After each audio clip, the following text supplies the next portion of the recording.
So let's bring in Trey Gowdy, host of Sunday Night in America. Trey, Happy New Year. Great to see you. You heard Caroline Leavitt there, and you wonder, the American people want to see actual accountability, and actual accountability means people in handcuffs going to jail for stealing billions from taxpayers. Will we see that? Well, you've already seen it. I mean, there are people currently serving prison sentences. This story just didn't become news until recently. There are already people actively serving prison sentences. The question is, how pervasive is this fraud? I'm not that interested in handcuffs because they're temporary. I am interested in orange jumpsuits and those little bars in front of you because that means prison. That means there's been an adjudication and a conviction. So you got autism, you got hunger programs, you got daycare. Here's the point, Griff. Here's the overarching point. The bigger something is, the more places you have to hide.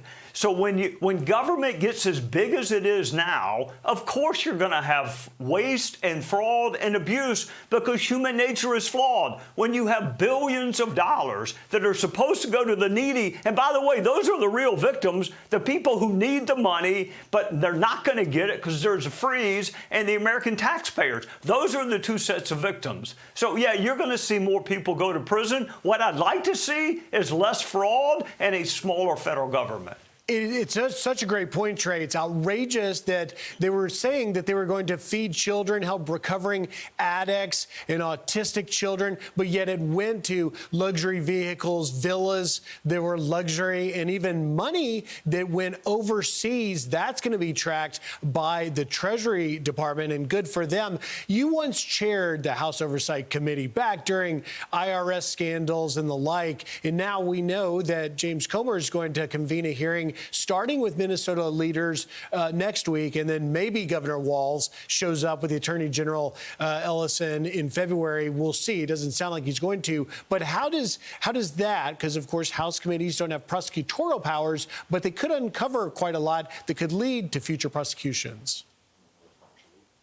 Yes, I want you to focus on that word accountability, and let's bifurcate it. You have political accountability, which Chairman Comer and the committee can help there. I'm much more interested in the criminal accountability. That's what gets my attention. I also was a prosecutor for 2 decades. So I want to know what the AG's office is doing. I want to know what the FBI is doing.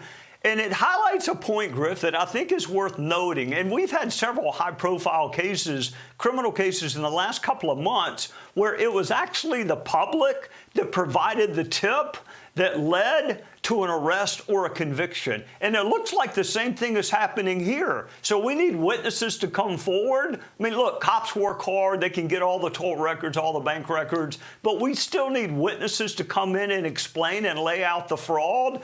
So, I mean, kudos to James. He's doing a great job as the chairman, but he can't put anyone in prison. If you really want to see accountability, then they got to be wearing orange, and that means the prosecutors have got to do their jobs. You know, let's widen the aperture here a little bit, Trey, because we know there are these allegations in California, in Ohio, in New York. How big do you think this could get? Well, I don't mean to sound too much like Thomas Hobbes, but I'm not a huge fan of human nature. When you have billions of dollars and you have self-interested people, fraud is pervasive. Wherever there are large sums of money, there's going to be fraud.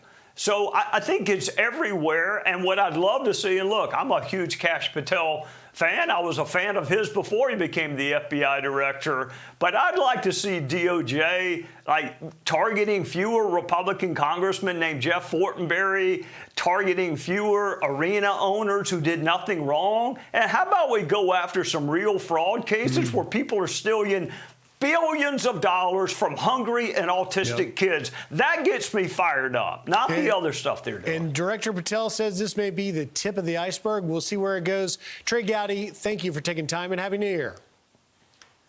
I'm Steve Doocy. I'm Brian Kilmeade. And I'm Ainsley Earhart. And click here to subscribe to the Fox News YouTube page to catch our hottest interviews and most compelling analysis.